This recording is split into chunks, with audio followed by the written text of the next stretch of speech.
So, good evening. I'd like to welcome everyone to this call, which is the last in our series of Exploring Home Education, sponsored by the Manitoba Association of Christian Homeschools. For those of you that don't know me and I haven't had a chance to meet you yet, welcome. My name is Gerald Hubner. I'm on the board of the Manitoba Association of Christian Homeschools, MATCHES, and we're here this evening to hear about home education and special needs, and we have three special guests that are with us.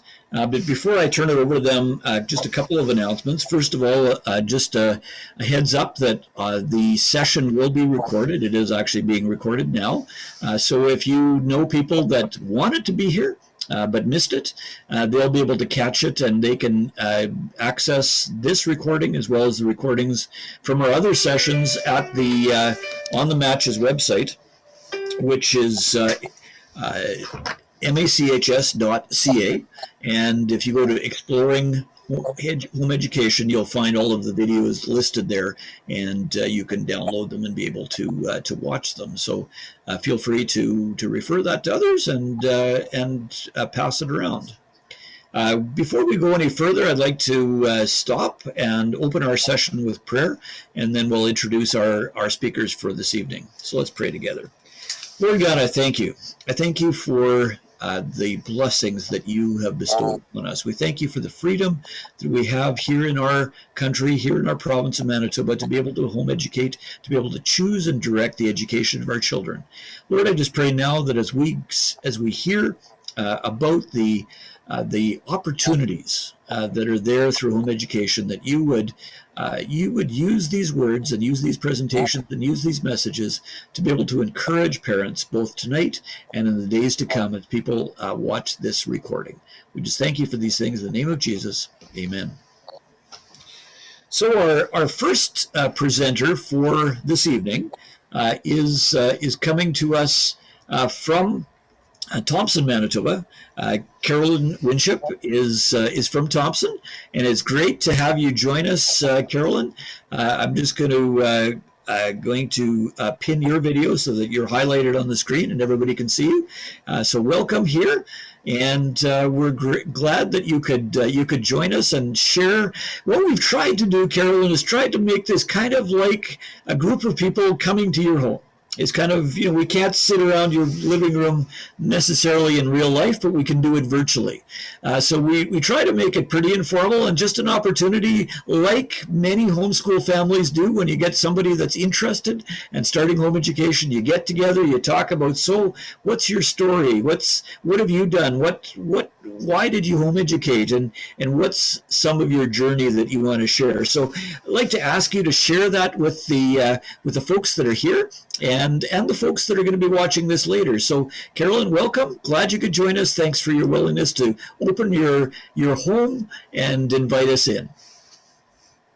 Thanks so much for having me. This is really exciting. I've attended the Matches conference for several of the last 12 years. I've missed a few here and there.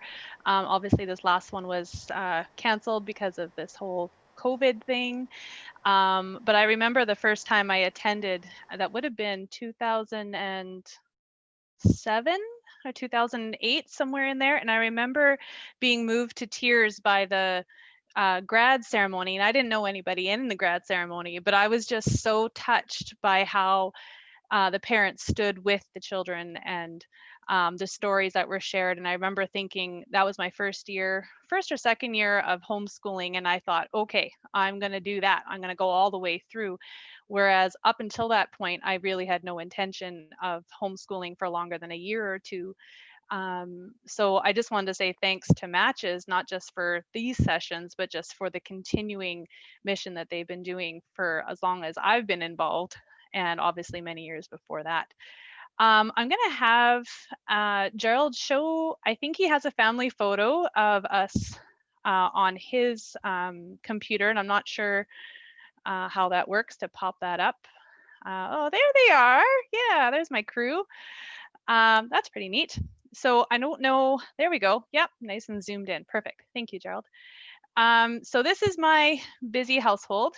On the far right in the cap and gown is my stepdaughter, when she graduated from University of Manitoba 2 years ago. She got her bachelor's degree in kinesiology.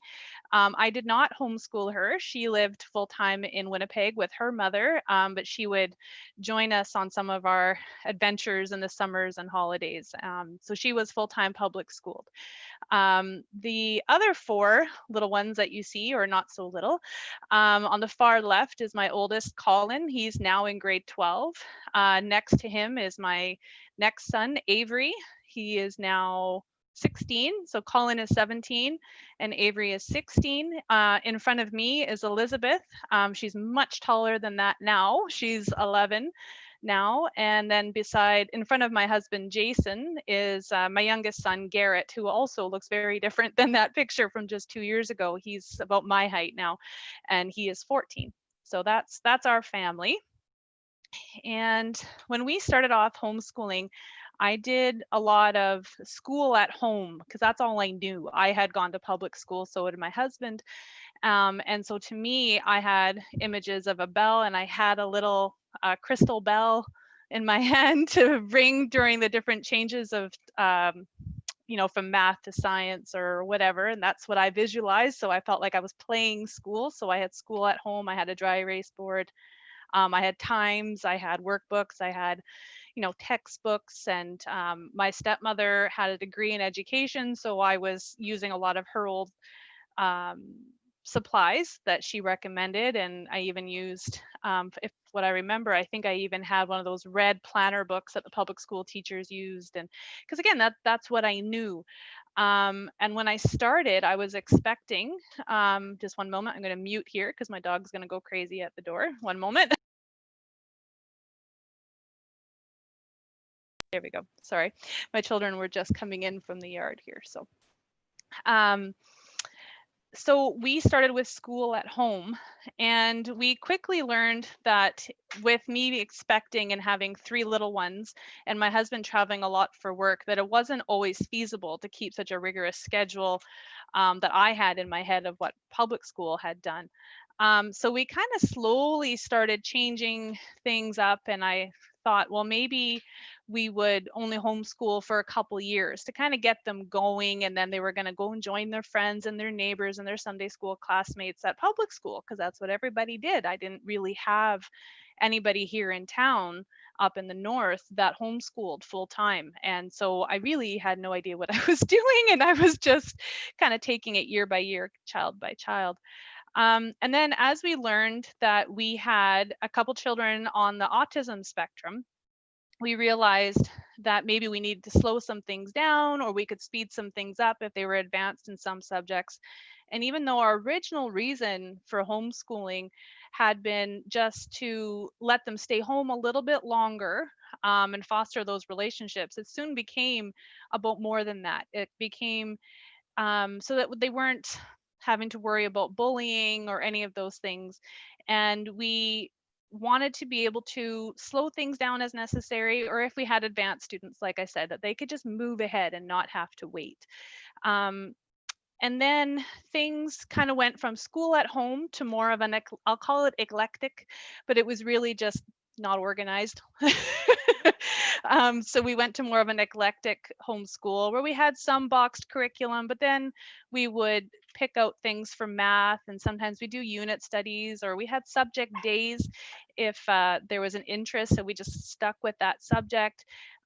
We did a lot of living books with more of a Charlotte Mason spin. And finally, we settled on something more interest-led, with some structure to make sure that we hit the key points that were important to us, like Bible time and math and music. And then things kind of changed again. A few years ago, I had some serious health issues. And so our homeschooling changed drastically again, suddenly. And I was often bedridden. And we seriously considered sending all of our children to public school because I was worried about their academics, and I thought I wouldn't be able to do much of anything. I didn't want them to be held back. On account of medical things. So we had a kind of a family meeting, and we discussed our options, and they all begged to please still stay home. and that they would work independently, and they would do as best they could. And my husband and I realized, well, maybe this isn't the time to then ship them off somewhere else. Maybe this is the time we need to be together even more to kind of go through this health crisis together. So that's what we did. My oldest son, Colin, he took a few elective courses at the only high school up here. He was really into the arts, so he took band and choir and dramatic arts. And then the three youngest had a very, I'll call it a slack schedule, because there really wasn't much of one. I was so exhausted and, like I said, at times immobile. So our homeschool kind of transformed into them being in bed with me and watching a lot of movies and educational things, and sometimes not educational, just being together. And I remember one particular time,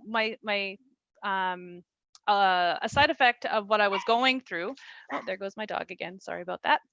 Um, a side effect of what I was going through was chronic seizures. And my husband came home from work one time, and I was recovering from a seizure on the floor. And there was little Garrett, who was probably 9 or 10 at the time, and he was at my feet with his math book out and still doing his work as I lied there waiting for my feeling to come back in my legs. And that was our life. That it sounds a bit dramatic, but we just kind of learned to work through our things together as a family, and we were together, and that was what was more important. We quickly discovered that even with how ill I was, our children learned more in those few years than anything I could have taught them out of a textbook or a workbook. We saw their interests in science and geography and music soar because they had the time to explore their passions and watch the videos and read the books from the library. And we spent a lot of our extra time at the public library when I was feeling well enough to go out. And the librarians all knew my kids by first name, and we were walking distance. So they were coming out with stacks of them all the time. And that's how we did things. Um, Fast forward to now, and things look different again. We're in a very different stage of life again, with a bunch of teenagers, and I work part time. So a typical day now includes Colin at the high school Thursdays and Fridays. He's in grade 12. He graduates this year. He's partially enrolled there, and then we do some electives and some of his cores here. So he's going to end up with kind of two graduations, one from the public school, and then he'll also graduate as a homeschooler from my home. And so with teenagers, their sleep needs vary. So it doesn't always look the same. I do have one boy who is an early riser, so I get some alone time with him in the mornings while the other ones kind of sleep in a little. And that can really vary, but I know that they'll still get their work done. So I tend not to push them out of bed too early if they've stayed up late the night before, especially if they've been doing something educational the night before. Then I don't really feel I need to ship them out of bed at 9 o'clock in the morning. So I don't. And so when they do start stirring, we have our time together. We'll do some reading in the evenings as a family. When my husband's home, we read through books on missionaries, and we watch like biographies, and we were doing some documentaries on different stages of history, and then we discuss it. And interestingly, my oldest son, Colin, he's taken an English literature class at our public high school, and he had never had an English teacher outside of me. So I was a little bit nervous how he was going to do and what the teacher was going to say, and how was his writing, and how well he was going to manage. And in a small town, everybody knows everybody. So I did know who the teacher was going to be. So I sent her a message, and I kind of said, may the force be with you. I've been his English teacher for 11 years. Let me know how things go. And funny enough, he actually became more of a helper in the class as he was quite advanced because he's quite interested in English. And so sometimes on their Zoom calls, because a lot of their classes are online now because of COVID, the teacher would start to explain something, and he'd raise his hand politely and say, well, actually, I would advise we do it this way. So he was often not struggling in that class at all. And the teachers that he has at the public school really, really enjoy having him because he wants to be there and he's a keen learner. So that's been really exciting for him. And like I said, I work part-time. So I work at our local radio station in the afternoons, just from 1 to 4:30. So that gives me just enough time for kind of a shift in my thinking. And I often have a child or two accompany me in the afternoons, and they help out at the radio station doing fun techie jobs, or they might pop on the radio here and there, or they just do shuffling of papers and filing. And they're very much a part of this small family business that I work for. And other times they stay home and they do their independent work in the afternoons. And then they tell me about it as I make supper. Again, it's quite informal. Our schedule is very loosey goosey, and we just kind of go with the flow, right? So with these high schoolers, most of them are high schoolers now, they've earned credits by doing sound and tech at our church, or working on the van doing power mech with their dad in the driveway, or if they get to go on a work trip with him, he works for Manitoba Hydro, so they get some training in being an electrician. We have scheduled meals, so they all take a turn planning a meal, and so they get home economics. And we currently have children interested in studying to be a pastor. We have one who wants to be a paleontologist. We have one that's considering computer programming, and he wants to graduate early and just move right into doing a certificate from home.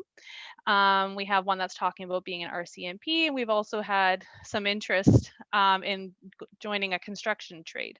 So they're all over the place in their interests and how long they want to, and if they even want to go to post-secondary education. It really, really varies. But we still have maintained that we move along at their pace. And there's no doubt homeschooling is more of a lifestyle for us. It was absolutely the best choice we ever made for our family. And that shows on how very close we are to all of our children. To us, the relationships and character building meant more to us than the academics. We have often joked that we'd rather the kids were on their way to heaven than Harvard, and that still stands true today. We wanted their faiths to be authentic and personal, and so we focused very strongly on Bible time and being actively involved in our church and our community. The rest kind of took care of itself as God equipped and provided along the way. I don't know what else really I could share about what life looks like in the busy Winship home, but I hope that gives you a little bit of a snapshot. Yeah, and I look forward to seeing if there's any more discussion or questions that people might have. But thank you, Gerald. Thank you, Carolyn. We really really appreciate your sharing. And what we'll do is we'll kind of open it up at the end of the three presentations for more questions and discussion. And if you have other comments after you hear what others say, you can jump in and share then as well. So thank you. Appreciate your welcoming us to your home and sharing your family and your journey with us. It's been just an excellent presentation. So our next presenter is on the Matches board, Teresa Bergsma. Teresa and her husband Len are longtime veteran homeschoolers, and they're still in the trenches doing it. So, Teresa, I just want to welcome you here this evening to the Exploring Home Education series, and to this evening on homeschooling special needs. And so I'll turn it over to you. I've pinned your video so that everybody can see you. And if you could just let me know when you'd like to have me show the pictures of your family or your daughter, I could do that. And I just sent a couple more. Did you see them? No, not yet, but I'll go and get them lined up for you, so you can just let me know. Because I noticed I hadn't sent the family pictures. I wasn't really sure which ones had come. So okay, I'll let you get started, and I'll start working on that, and then you can just let me know when you want to share them. Okay. So I am married to Len Bergsma, and we have been married for 35 years next year. When we were married for 17 years, we had 10 children. And 3.5 years later, we found out we were expecting again. So we believe God's gift, his best gift to us are children. And so we were very thrilled to find out that this was a set of twins, and even girls, because we had only 2 of those. So one of these babies had health concerns already before she was born. And on April 2007, our 2 little girls arrived, and Carly has Down syndrome. God had chosen our family into which to place this special child. And of course, like all parents, so maybe you could show a picture of us at that time, Gerald, the family picture of when the babies had just arrived.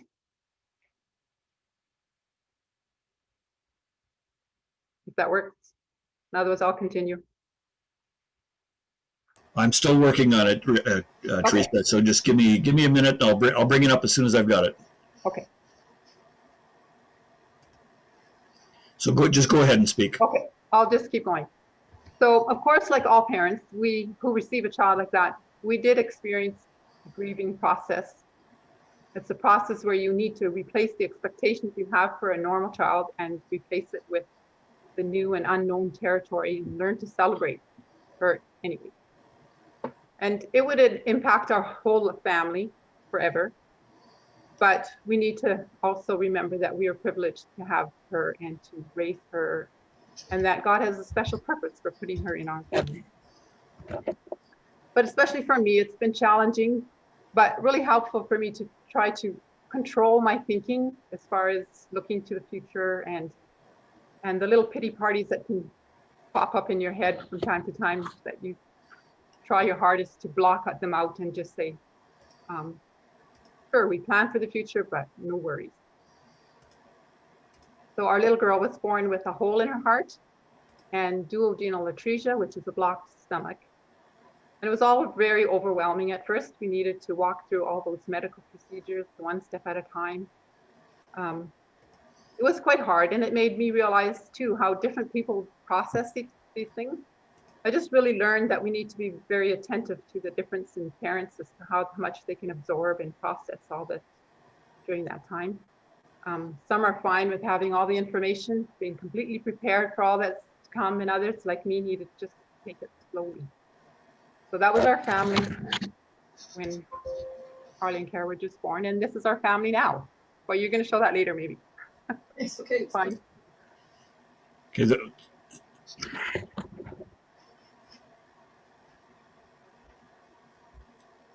Not sure which one you want first, Teresa. Yeah, this is fine. You can show the one of just me and the twins if you like. Too. There you go. Yeah, that was Carly when she's about 2 here. That's the first picture of me with the two of them, because it took a while for me to be able to have the two of them together. They were in different parts of the hospital for a number of weeks, actually. So I'll continue. When Carly was still very young, we received quite a lot of help from speech and physio occupational therapists. And we had a worker come to our house for quite some time in her preschool years. And this is very helpful to me and set some early plans in place for her education. Things like teaching life skills is really the most important part of her education. And always have on hand an extra amount of positive reinforcement and praise and love for her. And to help her to do things the right way rather than correcting it after it was done the wrong way. This doesn't always feel right because it seems like you're doing too much for them. But I feel my daughter's personality is such that she wants to try to do something if it's right, but she doesn't really dare to try if it's not right. So, and this was definitely recommended to me by the therapist as well. Another thing is that she has a very short attention span, so to change up what we're doing very often. And I had to learn that our other children just learn things by osmosis. You don't really know how they learned them, but they just knew things. But she, not Carly, everything needs to be taught to her with lots of repetition and lots of practice. So the therapists were very helpful and knowledgeable. And so I'd often ask them things like, will she walk, or will she talk, and will she learn how to read? But they would always say, oh, the crystal ball, we just don't know. It was such a practice of just taking one day at a time and not worrying about what's coming. So one thing I would say is that we were made to believe that the window of learning is quite short for children with Down syndrome, and that we had to start very early and just get in as much as we could.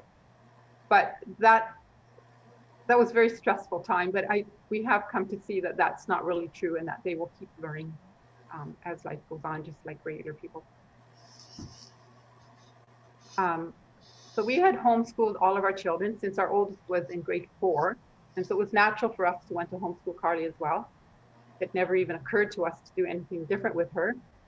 Home is her safe place. And I'd already learned quite a bit about how this little person needs a lot of love, also discipline. And I just wasn't willing to give that up to someone else. We also wanted Carly to live and learn and grow up in a normal environment and be treated as much as possible like a normal person. Like most children, Carly thrives on routine. She's most happy when she knows how her day will progress and what is expected of her.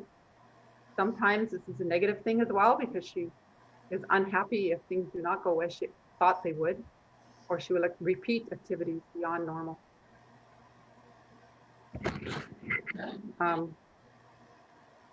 Another thing that I'd like to mention is nutrition. For me as a mom, of course, nutrition is also important. I think of the Proverbs 31 woman where it says, she girds her loins with strength. To me, that means taking good care of my body, getting enough sleep and exercise and proper nutrition so as to take care of my family. But for Carly, because of the extra chromosome, there are possible metabolic imbalances. And so the effects of addressing nutritional needs can be profound. We've used a vitamin mineral supplement from Nutrichem for many years, made especially for people with Down syndrome. It's quite expensive, but we do receive extra tax breaks for a disabled child too. So I figure that's meant to be used for her. So Carly is 13 now. She can read and write and spell and count. And how we accomplish this? Well, it's been by tiny baby steps. After schooling 11 children, I thought it would be rather natural for me to know how to teach this one too, but she's a very different ballgame. But I do try to just school her with similar curriculum than I did with the others. And then I found that I had to really slow down and repeat a lot. I think homeschooling is like that anyways. You use materials that appeals to both mom and child. Math has been a stronger subject for my other children, but Carly has a very hard time with numbers. So our schooling time starts with a Bible story, some Bible memory work. We sing a few songs from our songbook or church book. We're usually, so right now we're using some cards that teach the fruits of the Spirit, like cheerfulness and patience. And this is all kind of to follow the idea of Cindy Rollins' book, Morning Time. Then Carly fills in a meeting strip, which is an idea that comes from Saxon Math, where she writes her name, the date, the day of the week, the time, and then we do a pattern of sorts, and then we do sequencing. And sequencing is something that I've learned from Pathways from Neuroeducational Development. It was at a booth at a homeschool conference, I think it was Saskatchewan. And their premise is that the brain function is reflective of neurological organization. So when there are developmental inefficiencies, we see a lack of function or disorganization. So the idea is that she can repeat a series of items by repeating back what I have first said to her. So I've made up the cards with numbers on them. She needs to repeat the sequence of 4 numbers after me saying them to her. This is auditory sequential processing. And it's the ability to hold pieces of information in short-term memory. It will also help in the amount of language a child acquires and uses. And this is really hard for her. Some days, actually not even possible. And other days it goes really well.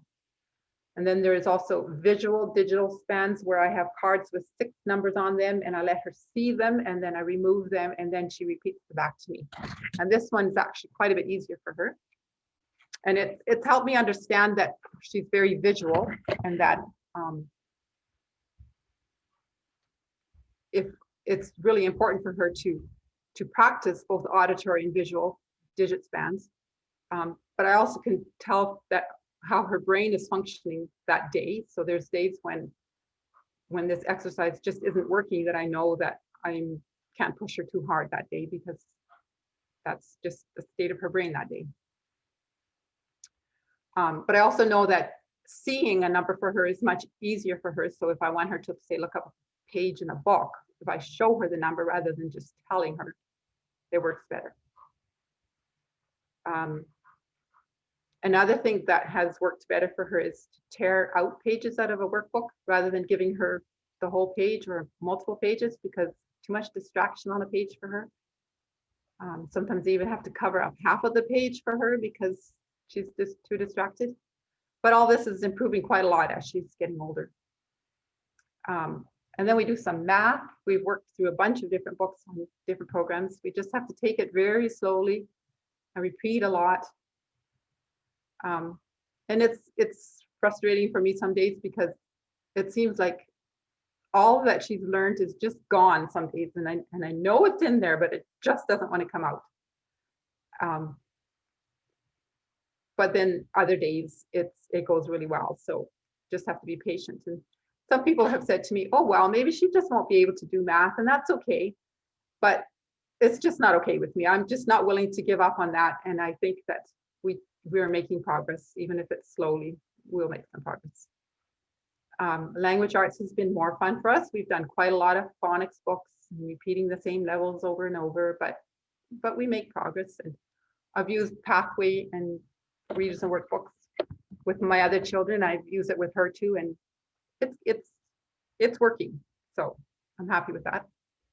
And then after some simple science and social studies, she's off to play again. And usually our school time is about an hour or so, give and take an hour or so. She loves to listen to music. She loves audiobooks. She will often listen to them and at the same time have a book and just write all the words out of the book onto a sheet of paper. And I really think this has helped her in her spelling. It's not something I've asked her to do or to get her to do, but she just likes doing that. And so that's how she spends a lot of time. And that's about all I have. I'll just end with this, that though your child is born or acquired in another way with a disability, there's much joy and hope. Parents can have the joy of helping their child defy labels and achieve their God-given potential. It might not always be easy, but it's awfully rewarding. So that's my story. Teresa, thank you so much for sharing. It's been our privilege as a family to be able to spend time with your family and to get to know your children. And we're just so privileged to be able to have you share with us here this evening. And thanks for bringing us into your home and sharing with us as well. So that's it's been great. I'm going to keep us moving along, and our next presenter is Christy Burton. Christy's from the Winnipeg area, and we've had the privilege of knowing Christy and her daughter because they were in the same homeschool support group as our grandchildren for a time. And so, Christy, we welcome you here, and I've got your picture of Brooklyn up whenever you want it. Just let me know. But welcome here, and I'll turn it over to you to share with us your story and your journey. So thank you. Great. Well, thank you as well for having me speak this evening. I just thought, yeah, how neat to be able to hear Caroline and Teresa, your journeys and your stories, and just how different all of our families are, and yet be able to just connect, I guess, just over this common theme of having kids that are, I like to call them special kiddos. They're just, they bring so much to the table, and the end of the day, I feel like it's a real honor and joy to be able to have them home, and to be able to kind of see them learn and grow, because you feel like everything that they do learn has to be more directly taught to them versus the more typical brain kids who can more often just sort of pick things up a lot easier from their environments and stuff. So it is, I find it really rewarding to be able to teach my daughter. I'm going to just kind of share really random stuff. I'm going to start off with a little bit of our journey and story, and then just some sort of random things all over the place. But I guess my goal, though, is just that my story and what I have to share is just an encouragement to those of you out there who do have any level of special kiddo out there. There's so many different, it looks so different for everybody. And also just to say that my real heart and passion through becoming a mom of a kid with special needs is connection, and just having environments to be able to support one another. And so if you're out there and you're feeling like you want further connection, you want another mom to talk to, and whether it to be to just to talk, vent, cry, to be seen, to be heard, to just have someone else say, I see you, I hear you, I get it. Know that I'm that person, and just feel free to contact me. Yeah, I'm totally here for that. It's definitely a huge deal for me. I do run a small sort of special needs group. It's more been for physical disabilities, but I would be up for starting one that was more to do with homeschool. That would be something new for me. I'm also part of a group of foster and adoptive moms and stuff too, and there's a lot of special needs that kind of comes through that as well. And so yeah, so that's a little bit of my opening there. But anyways, my name is Christy, as Gerald said. I'm a mama to 3 kids. I don't have a family picture. Our youngest is actually in foster, and so I just kind of limit sort of what I put online with her, just to be careful. But later on, Gerald can put up a picture of basically my most specific child that I'll speak to. So yeah, we have 3 kids. My oldest son right now is 11. He's in grade 6. I began homeschooling him in kindergarten. At the time, I decided to homeschool because actually I was homeschooled grade 6 and up. And then, so it was just kind of something naturally sort of on my mind that I would love to do with my kids. And the second reason was really because we adopted him at 2 years old. And so by the time he was in kindergarten, he was really my 3-year-old. And I just really wasn't ready to send him away to school every day. And so, yeah, I decided to start homeschooling him. At that time, our daughter, we had adopted our daughter at 1 year of age, and my son was 4. So when he was in kindergarten, then I guess that would put her at 2 years old. And that was sort of the year of everything sort of happening for her. She had an MRI. We had just gotten fresh diagnosis for her. When she first came home at 1, we found out that she was legally blind. But also between the age of 1 and 18 months, she hadn't rolled over. She wouldn't sit independently. Our doctor sort of attributed it to her being in an orphanage, but my heart kind of knew differently. I think almost the moment I met her, she was 9 months old when I met her in an orphanage in Ethiopia. And I don't know, I just knew that she was going to bring a different journey to our lives. I think God was just sort of putting that on my heart and preparing me for that journey with her. And so, yeah, that kind of led to just sort of a year of kind of figuring that stuff out. The call from the doctor after her MRI was pretty heavy. We were told that she had something called Septoptic Dysplasia. She was missing the middle part of her brain. She had basically her brain hadn't formed fully. She's clinically diagnosed with cerebral palsy because she just had difficulty with her fine motor skills and all of her motor skills. Actually, she, like I said, wasn't crawling or walking or moving anything before. She didn't start walking until she was almost 5 years old, actually. But that's kind of jumping ahead, because once we met with the neurologist, we were basically told that her diagnosis was that she should be basically brain dead and in a wheelchair, and that she should be nonverbal as well. And I wish you could hear her next door right now. She's anything but nonverbal. She's one of those, yeah, she's just, I don't even know how to explain Brooklyn. You just have to kind of meet her to get an explanation of her. She's defied all odds. She, like I said, she did start walking at the age of 4. She was almost 5 when she took her first step. And I think I cried, screamed. It was one of the most glorious days of my life. to witness that every day of her life, I just feel like there's always just new miracles that we see in her. And it's just been such a blessing to then start the homeschool journey with her, and just seeing all of the things that she can do that we were kind of told that probably was going to be impossible. So then that kind of led us into fostering. So we're also a foster family, and we've had one little guy who's come and who we've released back into the arms of his birth family. And then we've had another little girl come, and she's been with us for almost 3 years now.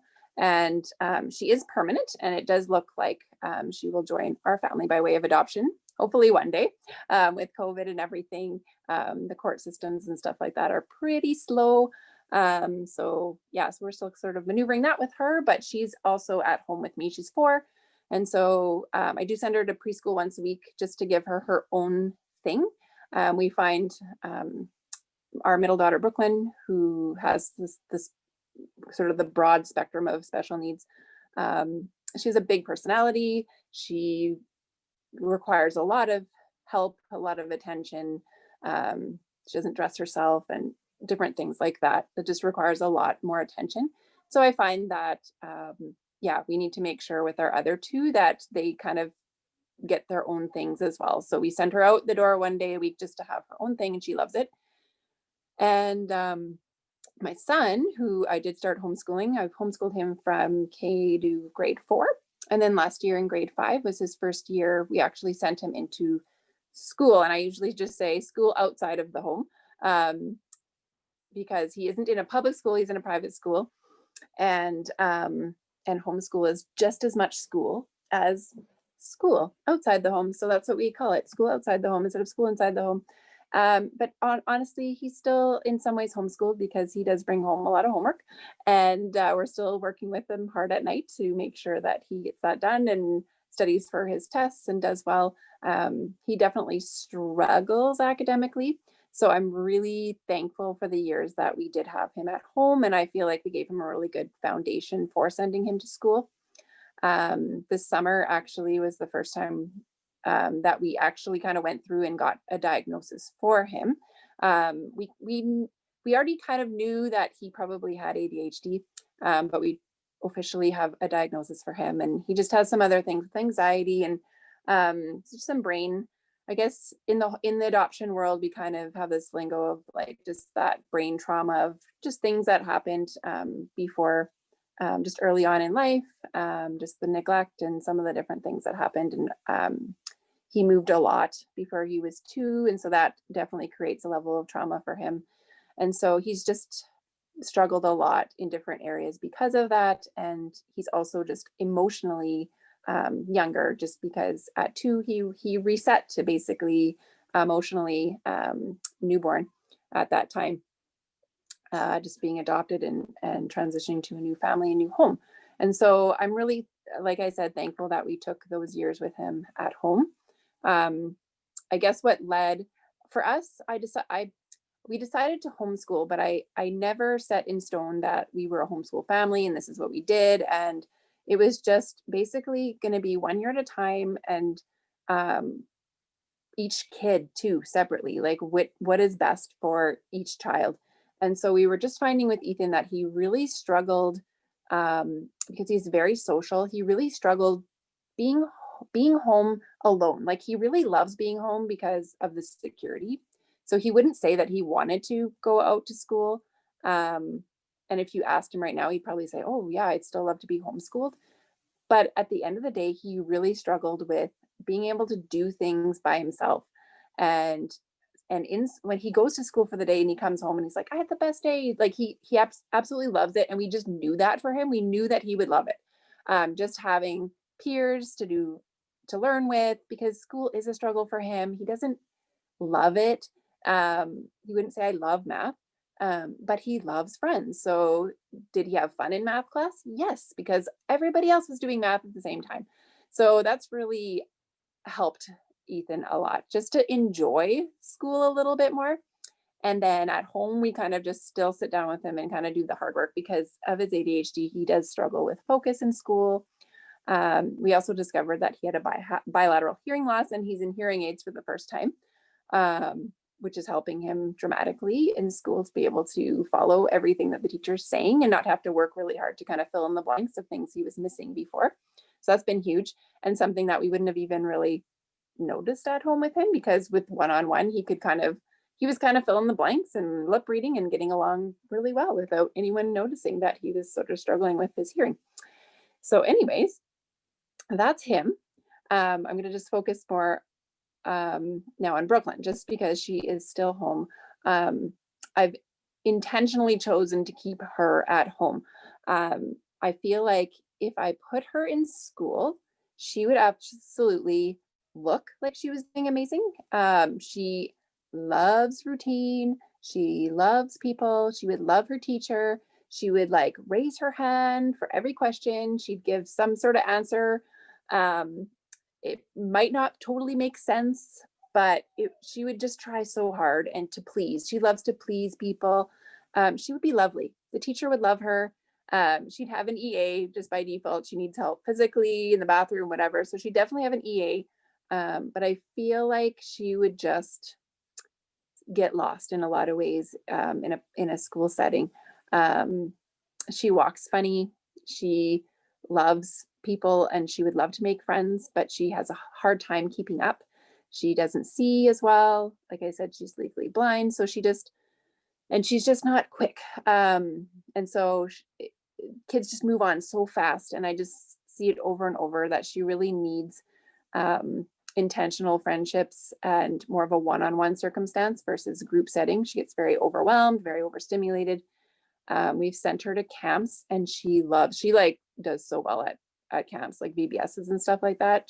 As long as she has a one-on-one person, she's golden, has a blast, but really she spends the day with her one-on-one. Like she's not able to really make friends unless someone's coming to her and trying to make a friend with her.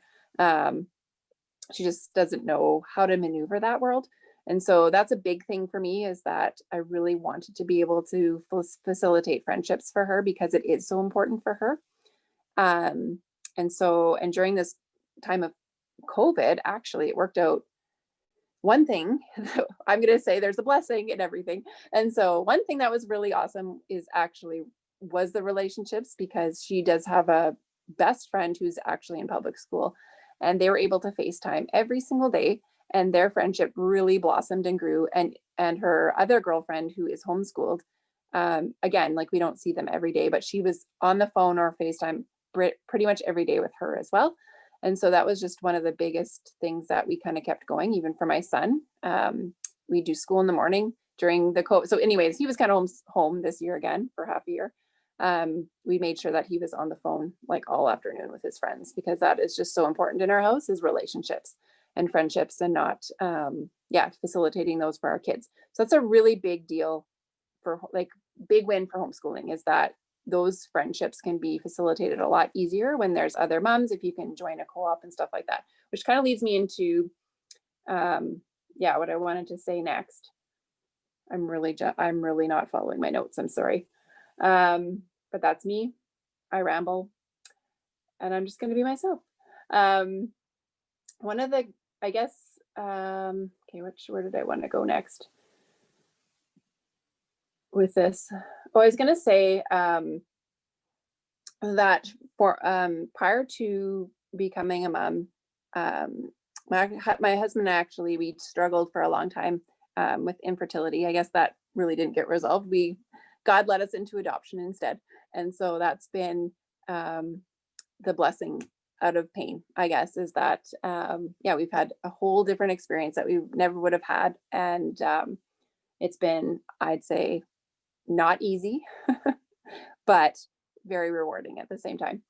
Prior to that, I worked with kids all my life, children's ministry director, and as well as an EA, specifically working with children on the autism spectrum, doing ABA specifically.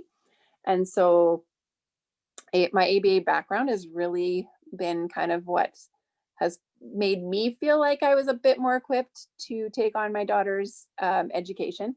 But I just one thing that really stuck out to me when I was with one of the boys that I was working with, he's grade 9 at that time, and his family really wanted him to be in the classroom as much as possible. And I just thought that that was amazing. Like, I'd seen so many kids that had special needs, and they were just really in a room together with other kids with special needs and their EAs and doing their own programs. And I just felt like that was just so sad and lonely. And those kids really didn't have any peer friendships, and which, like I just said, relationship is so important to me for my kids. And yeah, and there's so many other skills that they could learn by just being kind of integrated into that setting.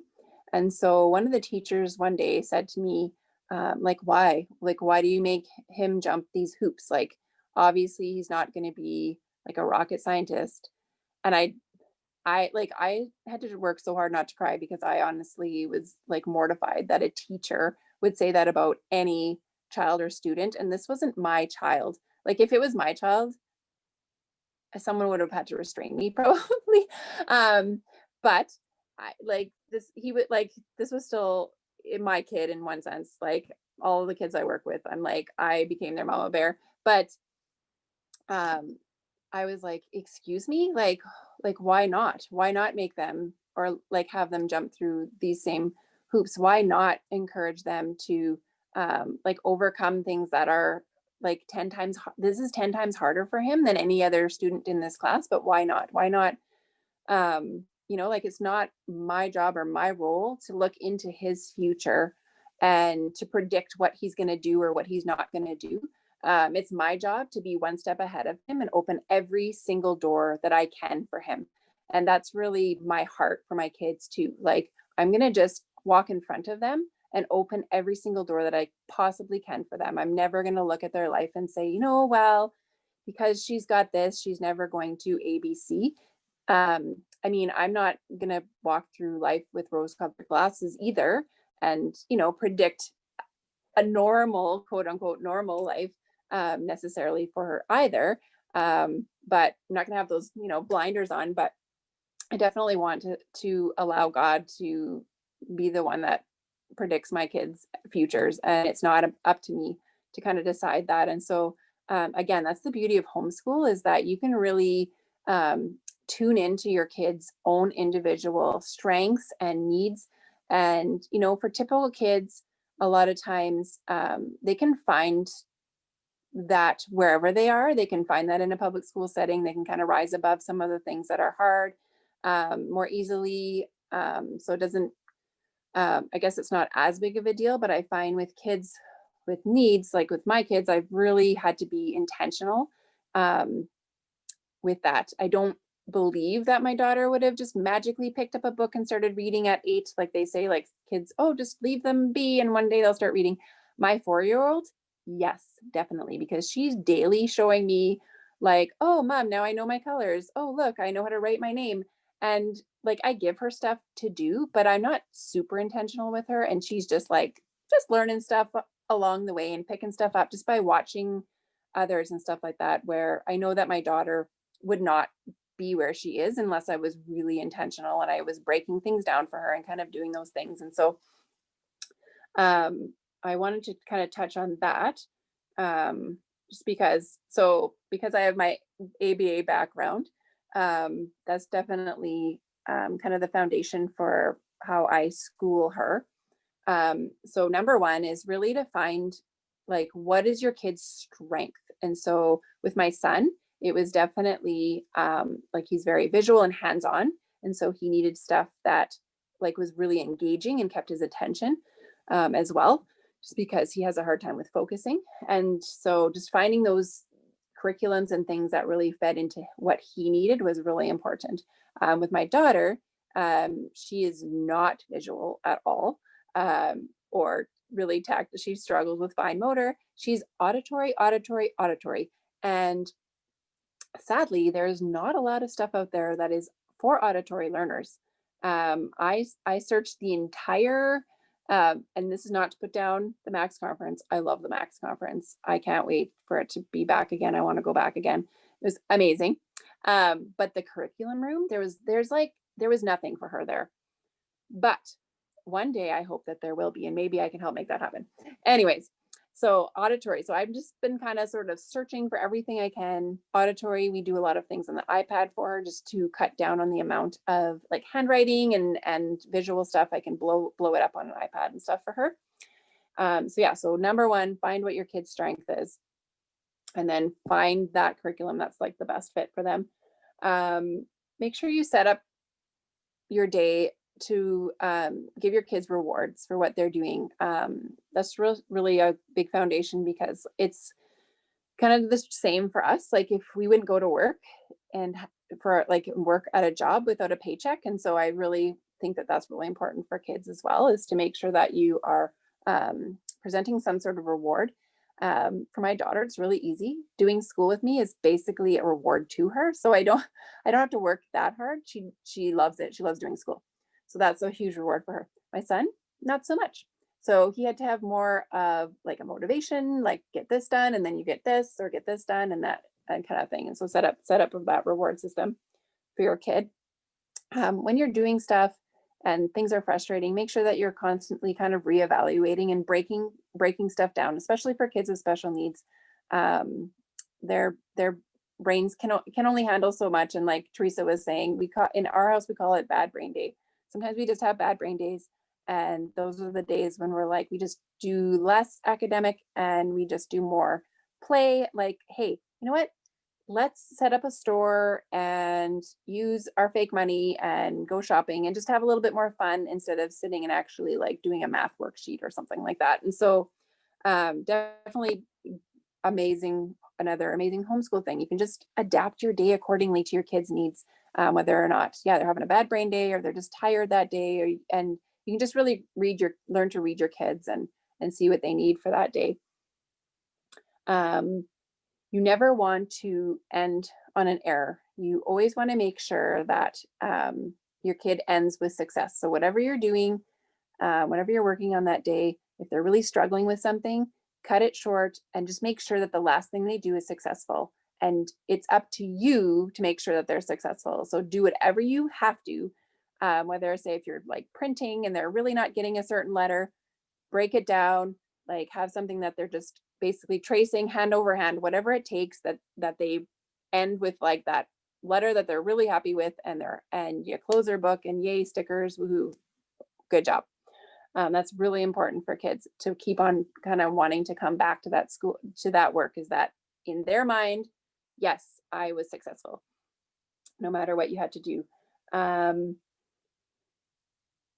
I think that's it for that. And then, and like I was saying, like I really find with kids with needs that they like my daughter's needed intentional teaching. I don't think, like I said, she would just randomly learn stuff, certain things for sure, but like the core stuff. And I really like what Teresa said. I think it was Teresa. Yes.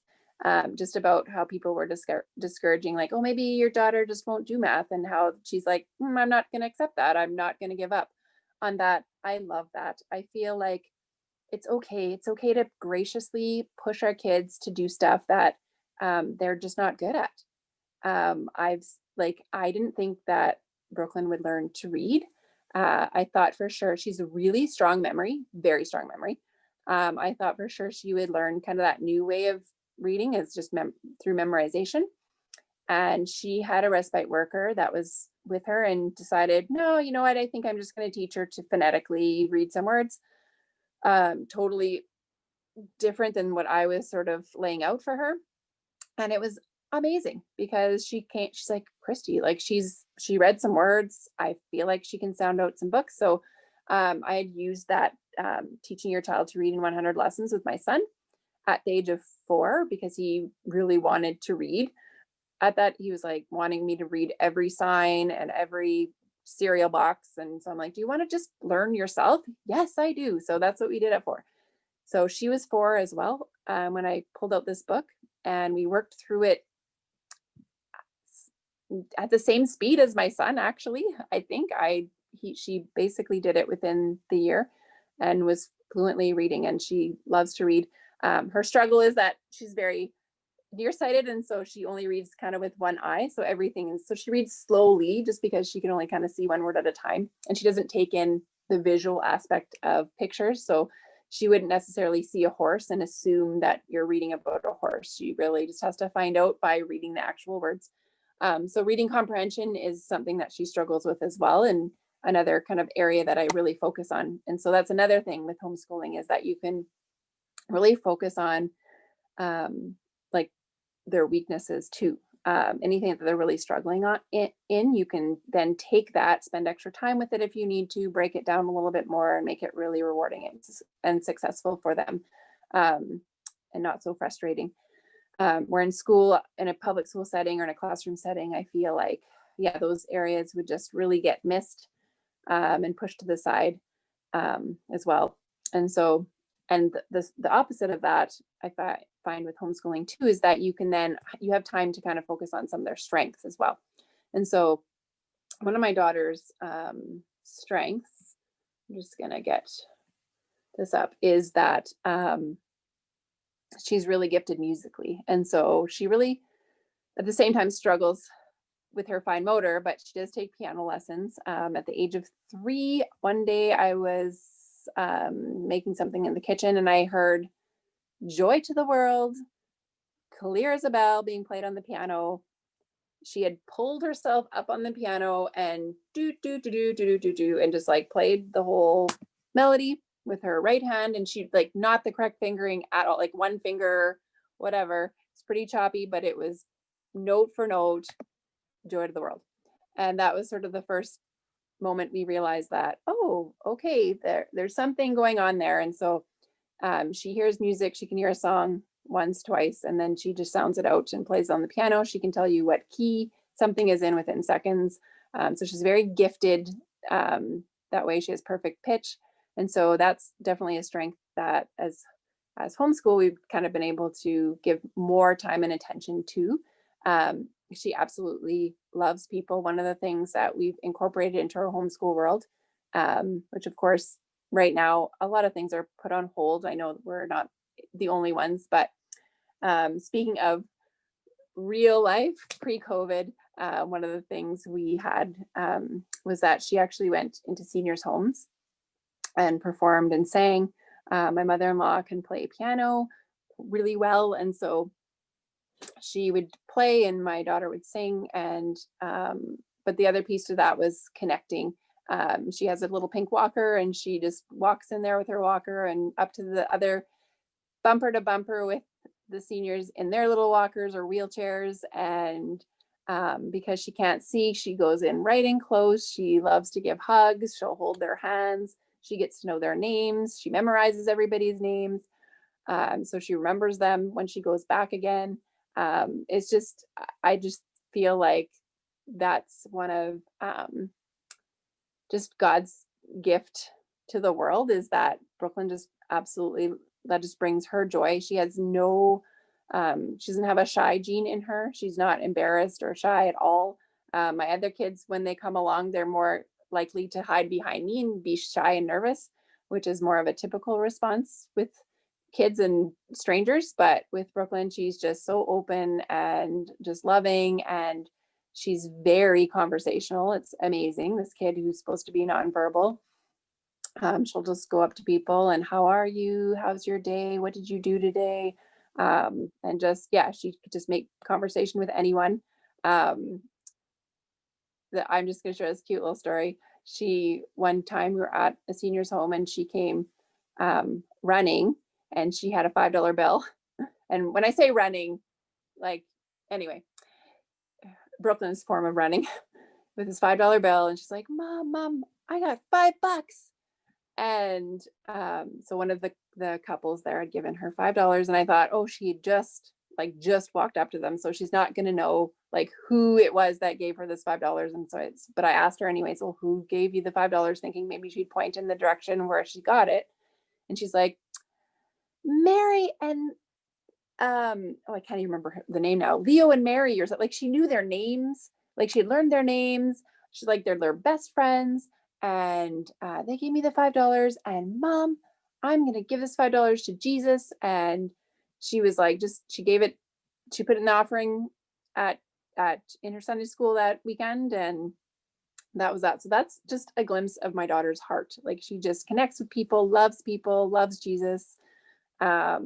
Yeah, she's just a beautiful spirit, and it's totally just a joy to have her at home. She's also a handful. I'm not going to sugarcoat it all for you here on Zoom, but you guys know, you get it. If you have children with special needs, they just bring a special joy and a special gift amidst the hard, amidst the pain.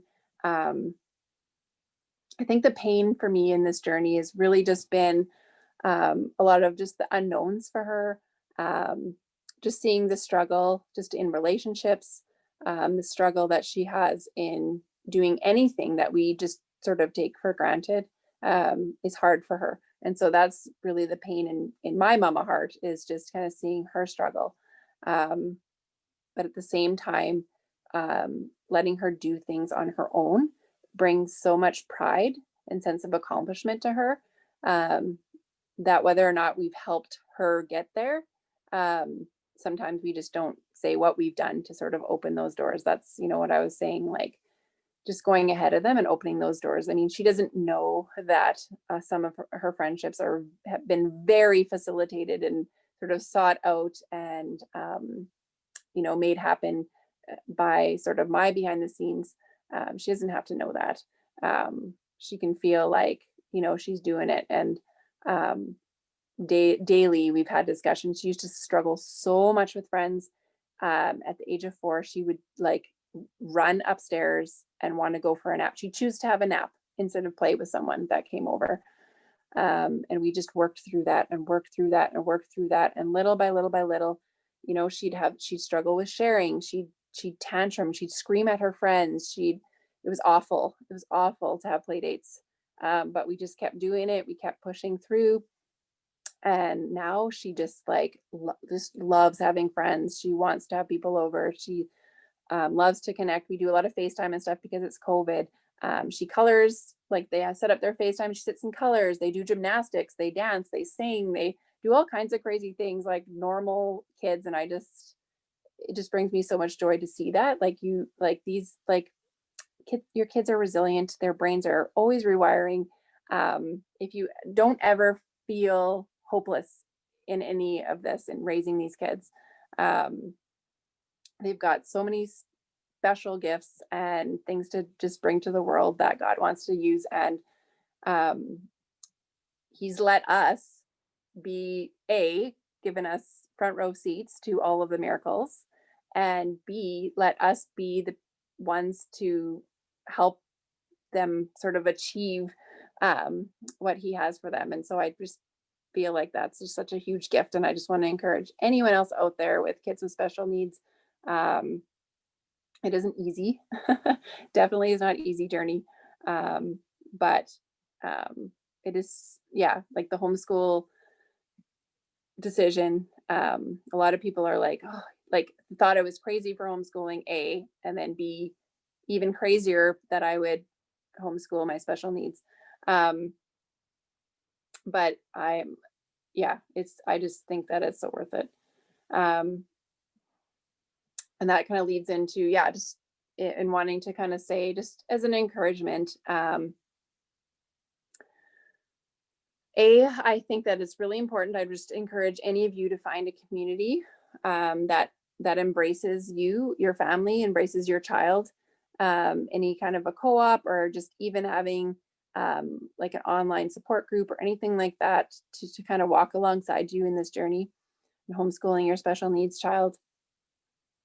Finding other families that are in the same boat as you, maybe with a similar disability, or that's what I found helpful, just having friends who sort of get that side of having a child with a physical disability, all of the extra appointments and stuff like that, and the hurdles and stuff like that in our world that make it a lot more difficult, as well as just having even the foster and adoptive side of things, because that's part of our journey. So finding those people that are kind of in the same boat as you, I think is really important to have. If you can advocate for respite, just trying to find, as a homeschool parent, you're with your kids all of the time. And so just making sure that maybe you can get in some respite hours during the day if you can. I don't know what that looks like for each person, but I just encourage you to try and find something out there so that you can have a break too during your weeks. Self-care is very important. I know anytime someone says self-care to me, I laugh in their face. And yet here I am saying it probably more to myself than anyone else. But yeah, make sure that you are taking care of you so that you can then be full enough to then pour into your kids, especially the ones that need that extra from you. Find relationships that feed you and find relationships that feed your kids. I think that's probably the fifth time I've talked about relationships, but I think that's just it's just so huge.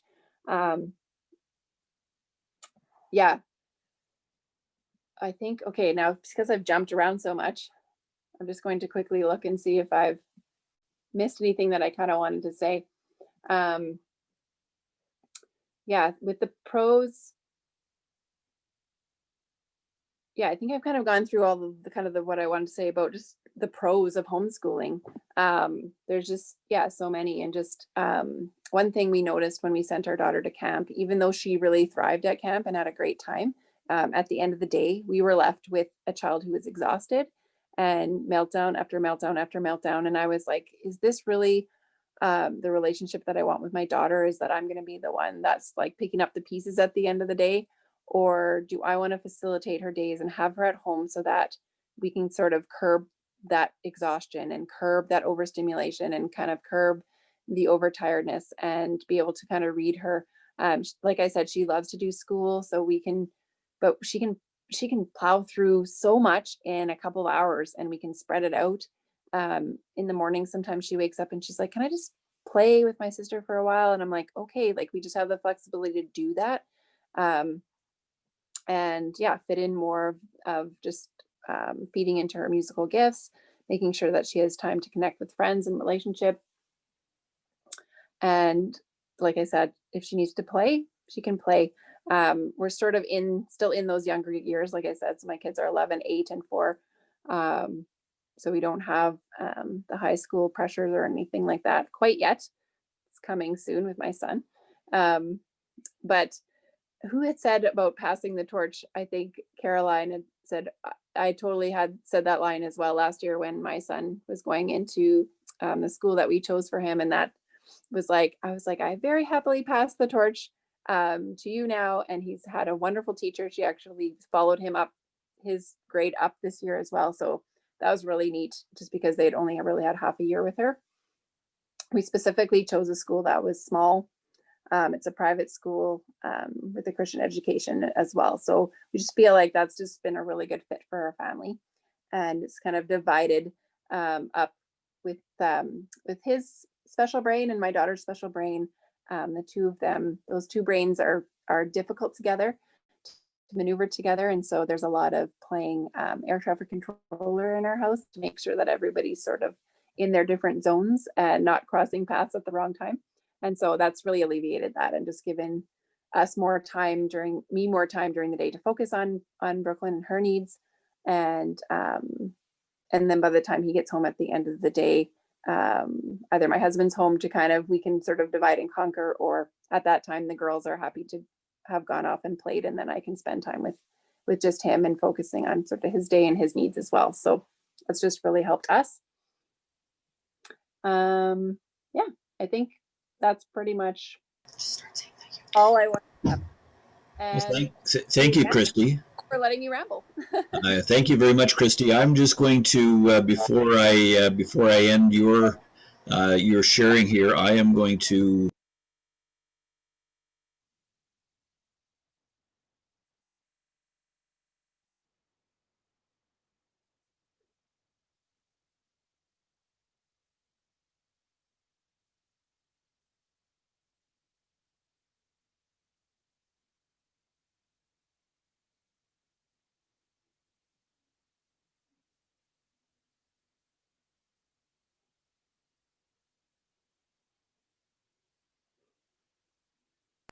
So, Christy, thank you.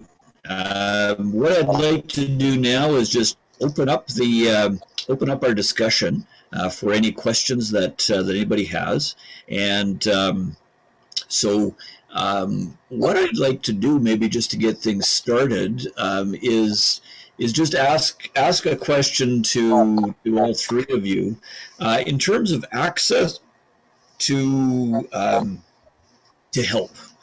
Services. I know, Christy, you've been a bit of a champion in going after some of the services, and Teresa, you also mentioned it. So maybe I could just ask all three of you just to speak to what kind of help, whether that be professional services or other kinds, have you been able to get access to, and as a homeschooler, and how did that go? So, Teresa, why don't I ask you to start that?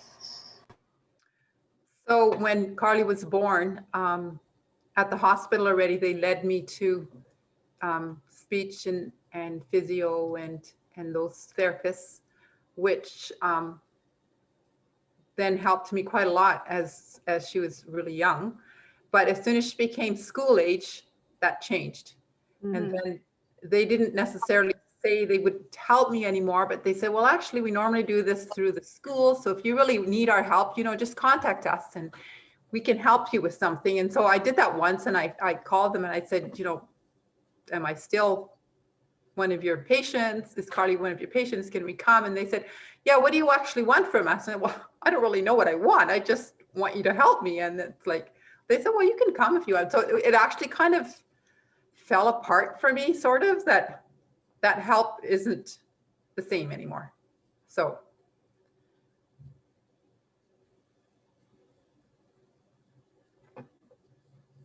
Sorry, I can't hear you. Carolyn, what's been your help, or what kind of things have you been able to access, and how did that go for you? Microphone back down here. There we go. Being up in Thompson, there's very limited resources. We have one high school. We don't have private schools. We don't have Christian schools. We don't have a lot of the services that might be available in other parts of the province. Christy had mentioned ABA, and so what we did up here, there hadn't been ABA services north of the perimeter, really.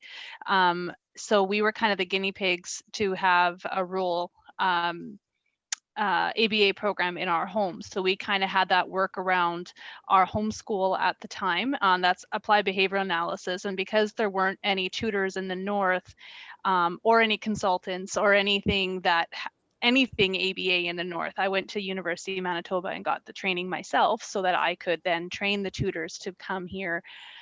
So then we had a consultant come from Winnipeg. I think it was every 4 to 6 weeks, if I recall. So he was in the preschool age ABA program through St. Amant for a few years. And we had the consultant up here. I think it was every 6 weeks. And the tutor would be in our home every day from, it was a few years ago now. I want to say 9 to noon and then 1 to 3:30 or something like that for a few years. And then through part of that program, we did have him at the preschool down the street for half a day, I believe, a few days a week, just to kind of build in some of the other programs that they were running. But again, that at the time that was fully funded. But when our tutor went on maternity leave and then decided to stay home with her children, we were again without a tutor. So then I just kind of took over the programming myself and wrote the programming, and again kind of tied it into what we were doing. Outside of ABA, then once he graduated from their school age program, there really wasn't anything for him after that. And so we did have some access to speech and language that would come up from Winnipeg a few times a year, which wasn't really helpful for us because we're so remote and there wasn't anything consistent. The speech and language, and I think there was occupational therapy again offered to us, but that was usually from Winnipeg a few times a year and sometimes through online meetings again, which weren't that helpful for us because again, it wasn't very often. And so again, it would all kind of fell on us. And what other things were there made available to us? We did have access to like child psychologists and psychiatrists if we wanted more further assessing done. And so we had access to, I think it was through Red Ladder in Winnipeg, which is a private organization that has child development specialists and assessments done. And then that would be covered through Children's Special Services. I'm just trying to think of all the organizations that kind of work together to give us the little bit of services we have in the North. And then once he graduates from high school in a few years, then there are some adult options in the North, but again, very, very limited. So we kind of were trying to bring services here. We had music therapy. I was able to get that going here in the North for a while, but then that music therapist moved. So we've had bits and pieces, but one of the things being a homeschool family, that one of the very few things that worked against us was by not being a part of the public school system, we didn't have access to a lot of, I guess that's the easier way to answer it, but we had bits and pieces. You're still muted, Gerald. Okay, let's unmute. There we go. Thanks, Carolyn. Christy, you were involved. I know that you've been a champion, and we've talked a lot. We were actually involved in a meeting that's quite a while ago now already, with COVID and all the things that have intervened with government to try to get more access. Maybe just if you want to share a little bit about your journey and some of the things that you've learned. I guess for us, the thing that I found, I guess, the most difficult is that my daughter has multiple diagnoses, and with her septoptic dysplasia, that actually plays out as her having autistic tendencies, but not given the diagnosis of autism. And so with my background in ABA, it was definitely something that would have been nice to have sort of more access to that.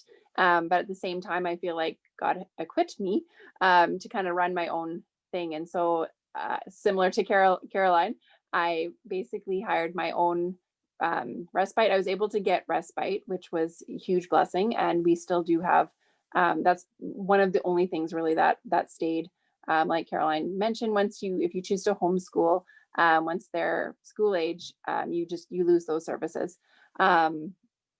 Because they are attached only to the public school system. That was definitely something that really bothered me, since we do have a choice kind of if we would not want to homeschool, public school, private school, even private schools, depending on if they have funding or not.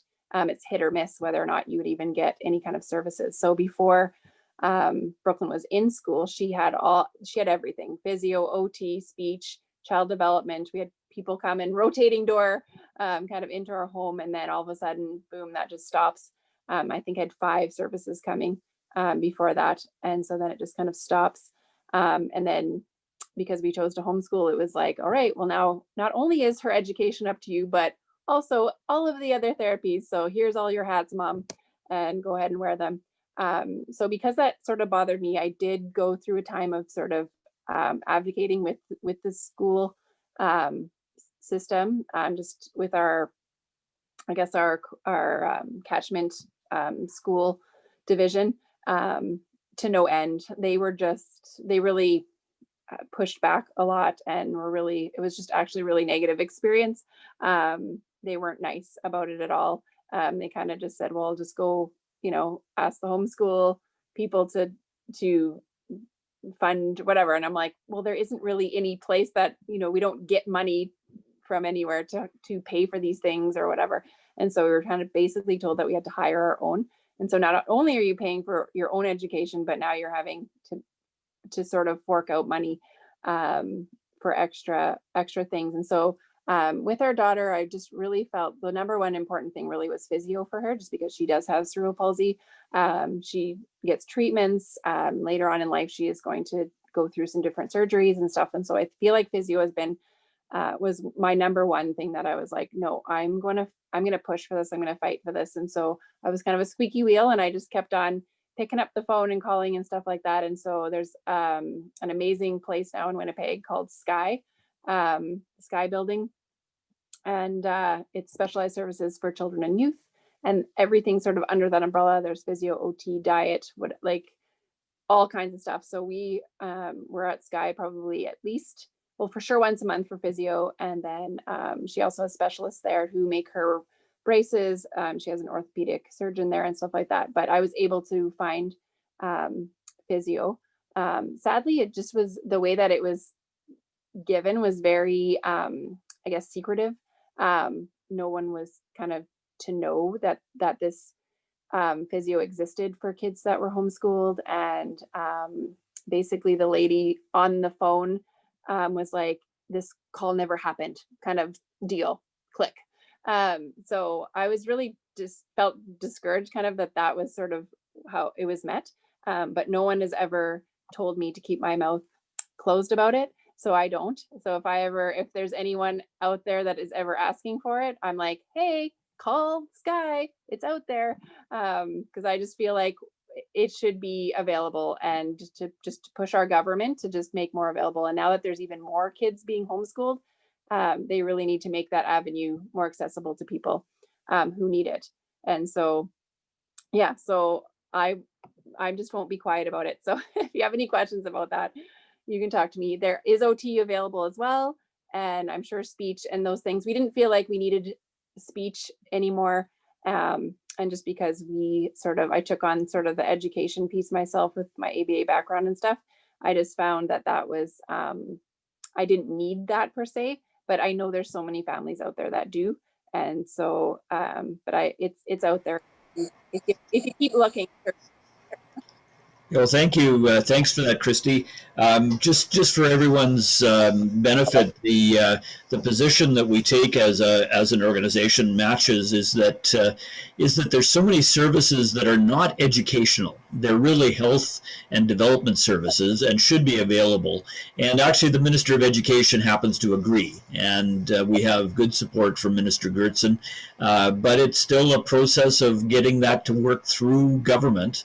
And we're continuing to work within government to convince them and to find the pathways. And Christy, thanks for your championing of that, and we need to continue to do that. We do have a question from Sherry. She says, how do you balance the needs for more directed teaching of your special needs kids against the learning styles and needs of your other kids? She has 2 in kindergarten, for example, one with FASD, plus kids in grades 2, 4, 5, all learning very differently. Who'd like to tackle that question?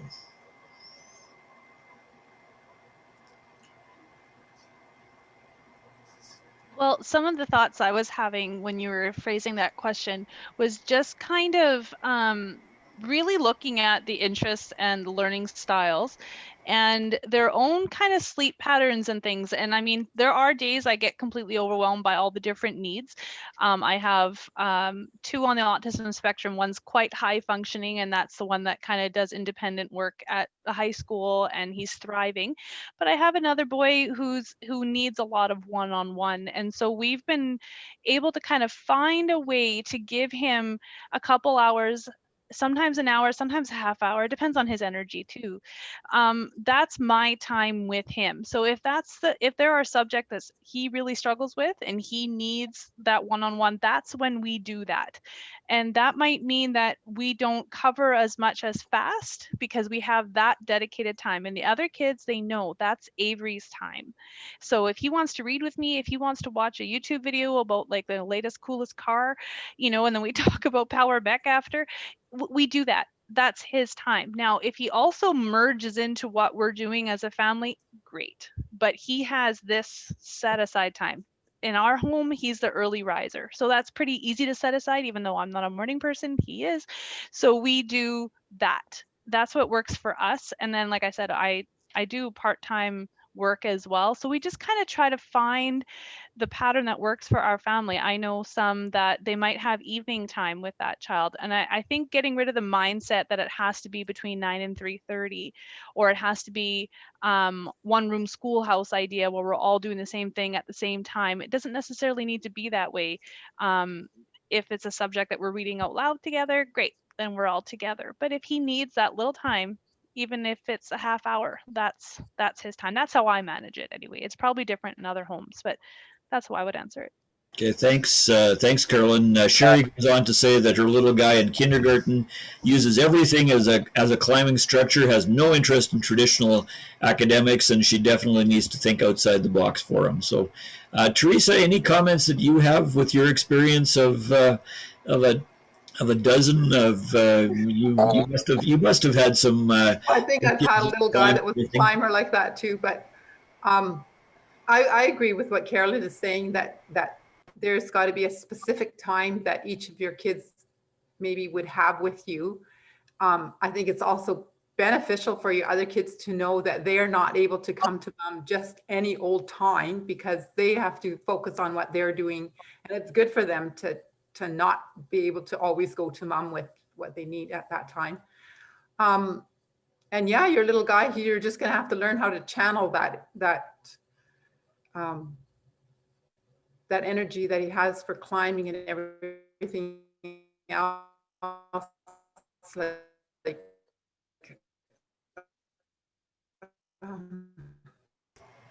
I think so many times we think that they have no interest in academics, and yet while they're climbing, they're still learning. They're still absorbing. They're little sponges, even though they're sponges that are bouncy. It's amazing what they can pick up and what they can learn. Christy, any comments from your perspective? Yeah, I guess I have never had to teach so many at once. I've only really had at the same time my daughter and son, and then like a toddler running around. But I feel like with the two brains, sometimes it was like having 10 kids. And so definitely, yeah, like what Carolyn's saying, yeah, just making sure that they have specific time. I really strove hard to find things that my kids could be independent and successful at in the day as well, so that they could have that if I was dealing with something else, even if I'm just trying to make lunch or do other things in the household, right? And so just giving them something that they are successful and independent at. And so my daughter's really has some educational apps that she's really good at, and she loves doing it, and she can be sitting and learning while I'm dealing with something else. And my son, I ended up setting him up with a math curriculum that was online, that was really engaging for him, and it gave the lesson to him. And so basically he would only need to ask once in a while for me to help him. I didn't have to sit with him the whole time he was doing his math. So stuff like that, just finding things that your kids can do independently is really important. And then just doing stuff, as many things as you can together as well. That's also the joy of homeschooling, you know, like just coming together and reading to all of your kids. Maybe that son needs to have some fidget toys while he's listening, or something to color or draw or whatever to keep him a little bit more occupied. Maybe an exercise ball to bounce on while he's listening, whatever. But yeah, kind of finding some of those tools to help with that. Just more breaks for him, more outside time to burn off some energy. My son, too, ADHD, I don't think he ever really sat still unless he was really engaged in something. But like while I was giving him a spelling test, he would be doing cartwheels. So that's what homeschool allows you to do, cartwheels and spelling at the same time. So yeah, embrace it as well, I guess. Thanks, Christy. I don't see any other questions, but I'm just going to ask, go ahead, Teresa. Can I just add that maybe he's kindergarten age, but maybe he's not quite ready for kindergarten yet, because often little boys just aren't when they're at that age. And let them play, just let them play and not worry about too much academics. Definitely. When we started our home education, the first book that we read was School Can Wait, and Better Late Than Early. Better late than never. Yeah, you know, they're books that are probably somewhat not as well known now, but there's certainly a very, very important message in them for today, by the Raymond and Dorothy Moore, for those that want to look them up. So. Yes. Any closing comments, starting with, why don't we start with you, Carolyn? Well, I would just close with saying, you know, no two homeschools look the same. When we're thinking of books, I recognize the titles of those books because I remember those being recommended at one of the first match conferences that I attended, and it really just broadened my thinking of what homeschooling can look like, and that, if some kids aren't ready at 5 in Manitoba, they don't need to be in Indian education until they're 7, and I think that that's okay. And for some, if they're not reading until they're 8, I had one that didn't read till she was 8. So no two children are the same. Obviously, we know that even within one household, but no two homeschools look the same. So you're going to have some families that have just 1 or 2 children. You're going to have some that have, 10 to a dozen. You're going to have some with both parents working outside the home, or maybe there is only one parent. And just really finding something that works for you. I can't remember the author's name, but there's a book at our library I think it's entitled "So You're Thinking of Homeschooling." I think that's the name of the title. And it goes through in each chapter, and it gives very, very different snapshots of what these different homeschools look like. Similar to what I was just describing of, single income family, 2-parent families, 12 kids, 2 kids. And it really just kind of showed me that no, there is no wrong way to homeschool. So if you're starting out thinking and school at home works well for your family, then do that. If doing school in the evening works, do that. If you need to come in with some more help, do that. If you want to have a tutor in your home or respite, do that. What I would close with is just do what works for you and what resources are available to you. In the North, we had no co-ops, we had no other families, and we figured it out. We came down once a year to Winnipeg, and I would get all juiced up for that weekend and go home for the rest of the year thinking, okay, I can do this. So I'd bound to back up what Christy was saying, is find your people, find your community, even if it's 8 hours away, and get that motivation to keep going. And it is worth it. Whether you have a special needs child or you have a neurotypical child, keep going. It is worth it. I promise. Thanks, Carolyn. Christy, any closing comments? Pretty much ditto on what Caroline said for sure. But yeah, I think once again, just want to offer you're not alone in this journey, and yeah, to reach out, find your people. If you need to find a people, I could be your people. Message me if you want to talk more further, and just connecting and how do I do this with special needs kid? And you're not alone. And yeah, that's my biggest thing, I guess. And just finding that relationship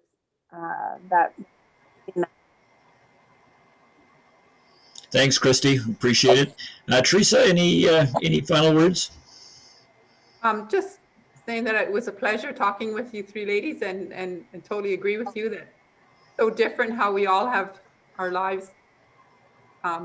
I've been doing this for a long time already, and I really feel like the beginning years, you just stress so much more about so many different things that now it's like, it'll fall in place. Don't worry about those little things so much. But yeah, you still do have those moments when you wish things would go different than they were or whatever. But yeah, and I'm same. If somebody wants to ask me how I do things or whatever, I'd be willing to talk to whoever wants to talk to me.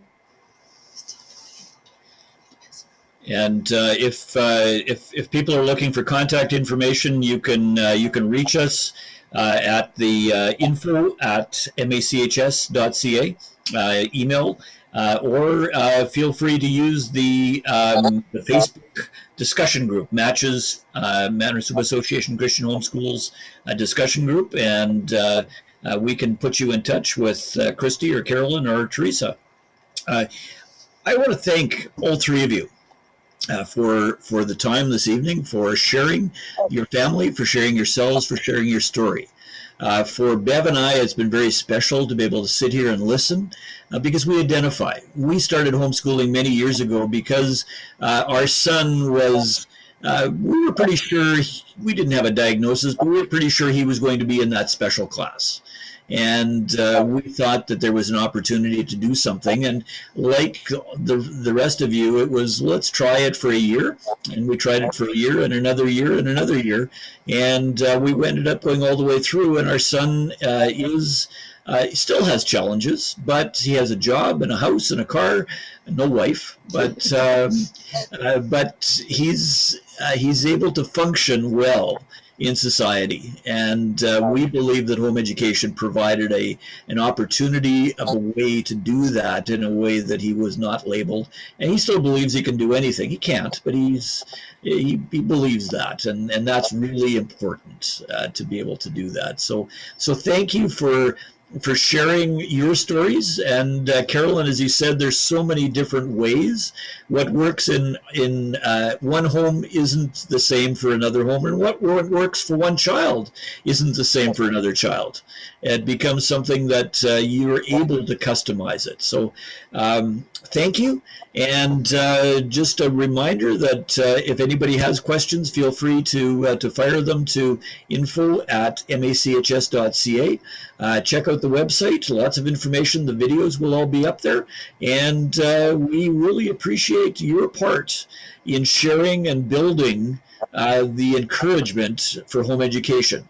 That as people explore, they can realize that it works well, and it's a joy. Not every day, but it is a joy. And we thank you for sharing that with us. Why don't we close in prayer before we leave? And thank you all for joining us. Let's pray. Lord God, I thank you. I thank you for the privilege that we have in Manitoba to be able to choose and direct the education of our children, and the reality that it has always existed since the inception of Manitoba as a province. We thank you for that freedom. We just pray that you would protect it, that you would enable us to be able to not just teach the academics, but to raise children that fear and love you and know you as their Savior and Lord. And Lord, we just pray that this video would be used as a way to encourage parents in the raising of their children. And we just thank you for this time and pray these things in Jesus' name. Amen.